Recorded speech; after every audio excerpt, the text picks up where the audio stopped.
colleagues delivered their lecture in English only. So as a Telugu teacher, I should be తప్పనిసరిగా తెలుగులోనే మాట్లాడాలి. ఇది మన మాతృభాష.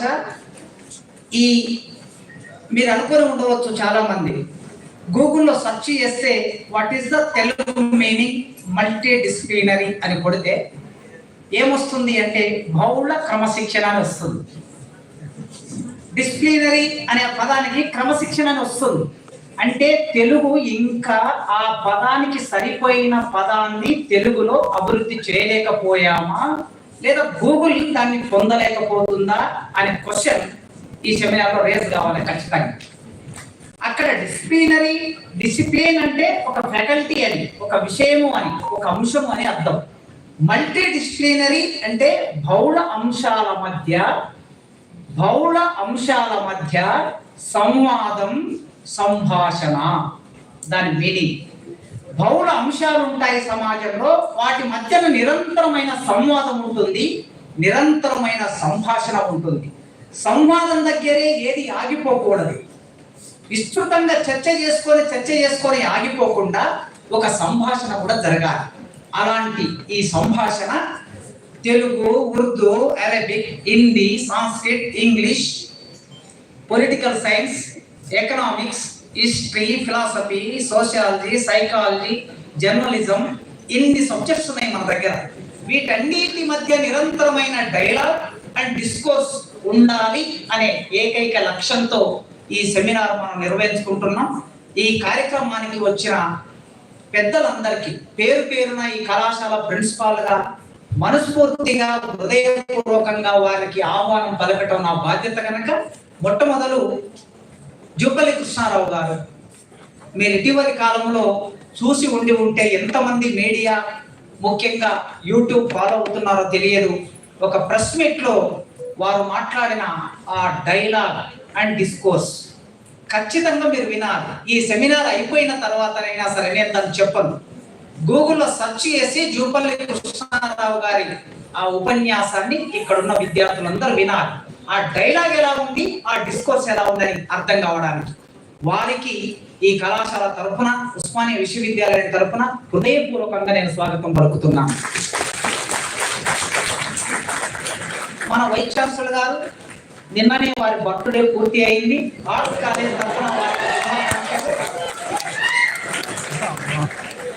తెలియదు, నిన్నటి వరకు విషయం తెలియదు. సరే, ఇప్పుడు తెలిసింది కనుక మన అందరి తరఫున వారికి జన్మదిన శుభాకాంక్షలు, అభినందనలు. వారు 100 సంవత్సరాలు నిండుగా జీవించి అకాడమిక్స్ లో మంచి ప్రమాణాలను నెలకొల్పాలని కోరుకుంటూ ఈ కార్యక్రమానికి ఆహ్వానిస్తున్నాను. ఇక ఆ తర్వాత సెస్ అనే పేరు విని ఉంటారు. ముఖ్యంగా ఎకనామిక్స్ విద్యార్థులు తప్పనిసరిగా విని ఉంటారు. మిగతా పొలిటికల్ సైన్స్, సోషల్ సైన్స్ వాళ్ళు కూడా విని ఉంటారు. అంటే తెలంగాణలో, ఆంధ్రప్రదేశ్లో, భారతదేశంలో ప్రతి సంవత్సరం ఆర్థిక పరమైన అంశాలు ఎలా ఉంటున్నాయి, అసమానతలు ఎలా ఉంటున్నాయి, ప్రభుత్వం కేటాయించే బడ్జెట్ సరిగ్గా సమతుల్యంగా ఖర్చు అవుతుందా లేదా, ఇలాంటి విషయాలన్నిటి మీద పరిశోధన చేసి ఆ పరిశోధన పత్రాలను కేంద్ర ప్రభుత్వానికి, రాష్ట్ర ప్రభుత్వానికి సమర్పించి ప్రభుత్వాలు సరైన నిర్ణయాలు తీసుకోవడానికి ఒక సెంటర్ పనిచేస్తుంది. అది బేగంపేటలో పనిచేస్తుంది. ఆ సెంటర్ కూడా మన ఉస్మానియా విశ్వవిద్యాలయం పరిధిలో ఉన్నటువంటి భూమి, ఉస్మానియా విశ్వవిద్యాలయం ఇచ్చినటువంటి భూమిలో ఆ సెంటర్ నిర్మాణం జరిగింది. ఆ సెంటర్ డైరెక్టర్ రేవతి మేడానికి నేను హృదయపూర్వకంగా స్వాగతం పలుకుతున్నాను. తప్పనిసరిగా ఒక మాట చెప్పాలి సందర్భంగా, రేవతి మేడం గారు నాకంత పరిచయం లేదు, కానీ జనార్దన్ రావు సారు నాకు చాలా సన్నిహితం. మేమిద్దరం తెలంగాణ ఉద్యమంలో 1996 నుంచి సారు నేను కొన్ని వందల వేదికలు పంచుకున్నాం. ఏ గ్రేట్ ప్రొఫెసర్, మంచి ఇంటలెక్చువల్, మంచి పరిశోధకుడు. కానీ ఆయన అర్ధాంతరంగా మనందరినీ వదిలి నిష్క్రమించారు. మేడంకి స్వాగతం పలుకుతూ ఆ తర్వాత మా ఇద్దరు వైస్ ప్రిన్సిపాల్లు లెఫ్ట్ అండ్ రైట్ కనుక వారిద్దరు ఉంటేనే ఈ కార్యక్రమం. దానితో పాటు ఈ కార్యక్రమానికి 5 మంది కన్వీనర్లు, 5 మంది కో కన్వీనర్లు, వారందరికీ పేరు పేరున, అదేవిధంగా ఆర్ట్స్ డీన్ గారు ఉన్నారు, డీన్ మేడంకి, తర్వాత ఐసిఎస్ఆర్ డైరెక్టర్ గారు ఉన్నారు, డైరెక్టర్ గారికి, అన్ని డిపార్ట్మెంట్స్ శాఖాధిపతులు హెడ్స్ ఉన్నారు వారికి, బీవై చైర్మన్స్ ఉన్నారు, faculty, research scholars, dear students, మీ అందరికీ ఈ కార్యక్రమానికి ఆహ్వానం పలుకుతున్నాను. ఒక ఆదేశం కూడా ఇస్తున్నాను. అది ఏమిటి అంటే, ముఖ్యంగా విద్యార్థులకి, టీచర్లకు కూడా అనుకోండి, డిసిప్లిన్ అంటే డిసిప్లిన్. ఈ కార్యక్రమం ఇప్పుడు ఎట్లా మొదలైందో రేపు వాల్డిక్టరీ సాయంత్రం 5 గంటలకి ఈ ఇంత నిండుగా కార్యక్రమం ముగిస్తాం. అప్పుడే సరైన సంవాదం, సరైన సంభాషణ జరిగినట్లు ఉంటుంది. ఏదో ఇక్కడికి వచ్చాము, ఈ కార్యక్రమం అయిపోయింది, వాల్డిక్టరీ లేకపోయినా పర్వాలేదు, ఇనాగ్రల్ నడిచింది కదా అని అనుకోకూడదు. 2 రోజులు ఈ కాలేజ్ నిండుగా ఈ సెమినార్కు సిద్ధపడి ఉంది. దీనికోసం నెల రోజుల నుంచి ఒక 20 మంది పనిచేస్తూ ఉన్నారు. అందుకోసమే మిమ్మల్ని రిక్వెస్ట్ చేస్తున్నది ఏంటంటే, ఒక 20 మంది టీచర్లు పనిచేస్తున్నారు, ఒక 50 మంది విద్యార్థులు పనిచేస్తున్నారు.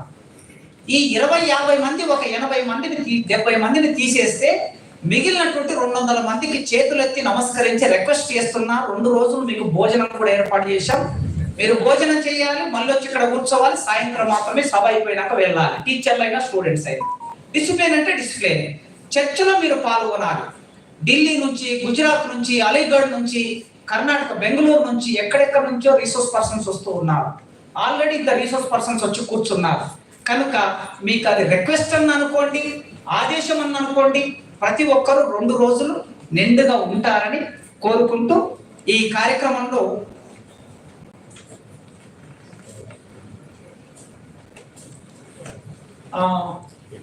రేవతి మేడం గారు, మొదట రేవతి మేడం గారితో మాటలతో మనం ప్రారంభం చేసుకుందాం. వారి సందేశాన్ని ఈ కార్యక్రమం సందర్భంలో ఇవ్వవలసిందిగా డైలాగ్ అండ్ డిస్కోర్స్ సమయాన్ని దృష్టిలో పెట్టుకొని నడపవలసిందిగా కోరుకుంటున్నాను. Thank you.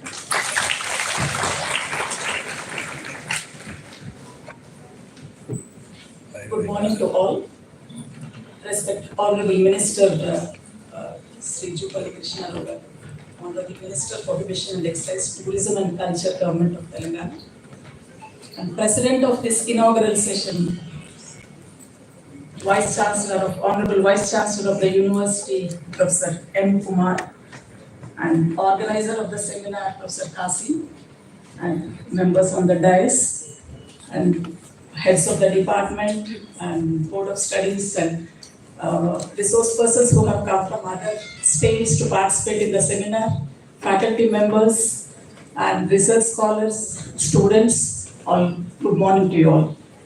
I thank the organizers for giving me this opportunity to participate in this inaugural session and share my views on this multidisciplinary dialogue and discourse. Maybe I may not be that effective as Principal Professor Kasim has articulated in Telugu, Samvadamu, Discourse and Dialogue అనేటువంటి చెప్పారు. But maybe I'll share my thoughts on what is the importance of this multidisciplinary research, and there are other terms also when we call as interdisciplinary, multidisciplinary, pluridisciplinary, and also transdisciplinary.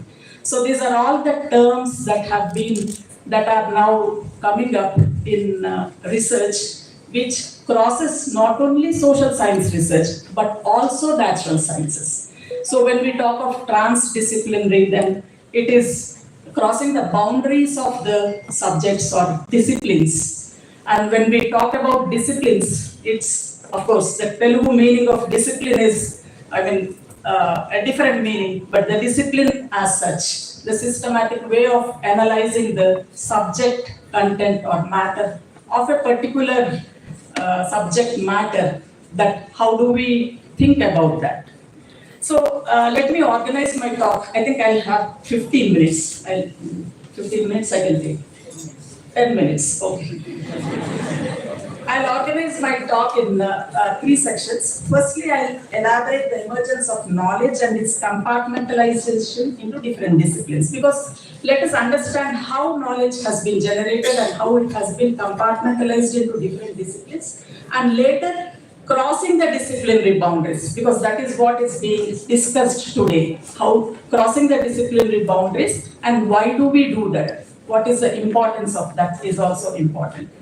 So we know that knowledge in the little bit, if we go back into the history and Middle Ages, if you think that knowledge was thought more of metaphysical. Metaphysical is outside our human sense perception and what can be reached through objective studies of material reality. That means it is outside that of human perception.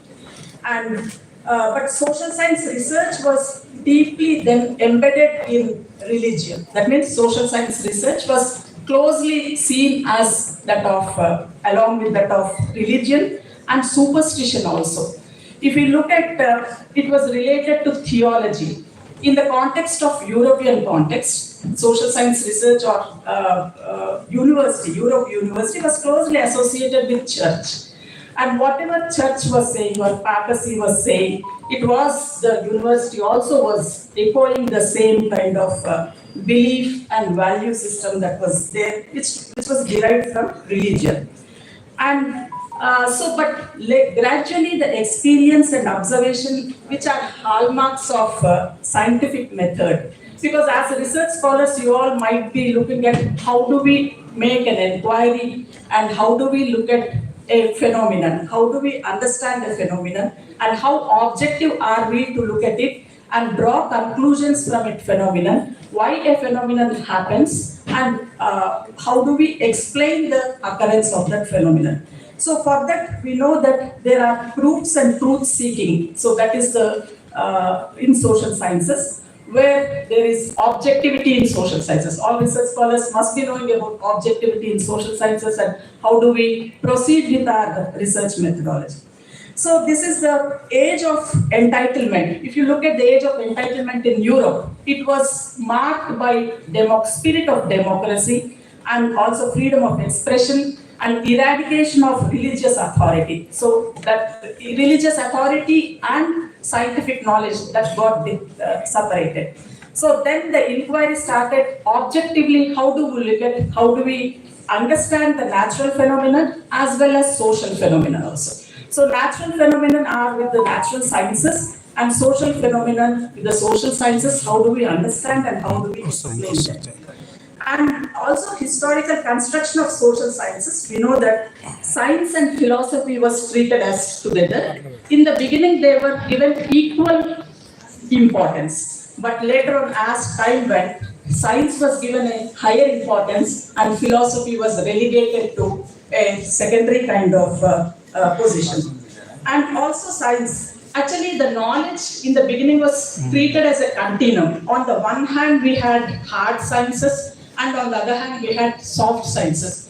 What do we mean by hard sciences and soft sciences? Like logic, mathematics, and geometry. These are the hard sciences. Physical sciences, natural sciences, and on the other hand, social sciences like economics, and then political science, sociology. And on the other extreme, we have the soft sciences like the literature, arts, letters, culture, and all this. So all this is a continuum of knowledge. So it may be a definite or hard science and a soft science, but every science has its own importance and all sciences are related to each other and all sciences are important to understand especially social phenomena, because that is where we fail. While we understand a social phenomena, if we look at from one dimension, we cannot understand the entirety of a problem in its holistic sense. So that's where our multidisciplinary approach is very important. So I think in the beginning, philosophy was understood as a mother of all sciences, and for philosophy there was no single term. It was referred to as arts, humanities, philosophy, and culture. And also again, why philosophy was relegated to a secondary status was because of it was not giving practical kind of solutions to policymakers. Also during 18th century, Europe wanted to have a control on the knowledge, to have control on the countries also. So for this control on the knowledge, it was to have certain knowledge or specific knowledge, and philosophy and all, they were not giving certain knowledge or practical policy solutions. So that's the reason why sciences got they have their advantage situation. And also, principal also was talking about subaltern knowledge systems that are there. Whether there is any universalism in social sciences, or there are particularisms. Because universalism is thought to be in sciences as universal principles. That means they are time and space, the principle is the same anywhere. But in social sciences, do we have such universal principles? If at all we have universal principles, how are they formed? Is it by the dominant countries, developed countries, or is it coming from the third world? Then third world, now of course we call as developing countries. So what is knowledge in social sciences? Whether it is the paradigms that are given by them, or is it also the knowledge that is coming from these developing countries? So I think for this, there are many voices that have been coming up from these countries, and also some groups of people like tribals, like disadvantaged sections, like women, gender. So all these aspects have been coming up and raising their voices, saying this is not the only dominant paradigm in social sciences, but these are multiple voices that are coming up. So there is a pluralism in approach, and then this pluralism that is how we try to understand the complex reality of social phenomena. Because in social sciences, it's a human behavior. So to understand that, we require multiple kind of approaches and multiple perspectives that are there, and that's how we tend to give importance to all these social sciences. Now, a little bit I'll tell about the universities and come to the concluding part also. The university system has been established in the 17th, 18th century, we know that, and it was actually I think some of you might be knowing the Gulbenkian Commission report, which is a very important report which talked about open the social sciences. That means it did not want social sciences to be looked at compartmentalized social science subjects, but to come out with an open mind and look at any event or phenomenon from all its possible perspectives to understand in its entirety. So this kind of interdisciplinary approach or integrated approach has come post World War II, and it has assumed greater importance, and it critiqued the disciplinary boundaries. So boundaries should not be there between disciplines, and social science knowledge should not hinder any knowledge. Therefore, there should be interdisciplinary collaboration in understanding the social phenomena. So this, I think I urge most of the research scholars here to look at that report, which is very important, and it emphasizes the need for social sciences to address global issues like inequality, poverty, and environmental challenges. I think recently we are all witnessing the environmental challenges, and we would like to have real solutions. And environmental choices, subjects or themes like environment cannot be understood only from technical perspective. It has so many of its dimensions, like the social dimension, the economic dimension, the political economy dimension, and all other dimensions also. So unless we understand the phenomenon in all its dimensions, a policy solution cannot be arrived at. So that's the importance of this. And then, so therefore, these are all the problems that we have. And similarly, we have these examples of interdisciplinary subjects also, and also some of these perspectives. So in conclusion, what we can say is that what kind of social sciences are we going to build? And I think in that context, this national seminar will play an important role, where it brings in different perspectives from different social sciences and also arts, humanities, and culture, and all this, to understand an event in its entirety. And so therefore in this also I just wanted to emphasize one point, that because as we keep on dividing into disciplines, it also requires huge financial resources to maintain. Because if you look at expansion of universities and departments, separate departments, every department will be in its own ivory tower kind of thing, and they don't meet each other. This is there in universities also generally. So instead of spending our resources like this, because there's a paucity of resources, we can think of collaborating, coming together without avoiding any overlap, and then exploring opportunities for collaborative kind of work. That's it. I think this seminar is, the objective of this seminar is that, and resource persons have come from different perspectives, and I hope that the 2-day deliberations will fulfill this objective and come out with a fruitful outcome. Thank you once again.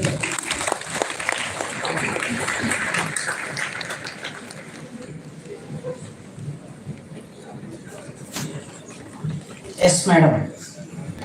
Natural sciences, social sciences and arts, humanities.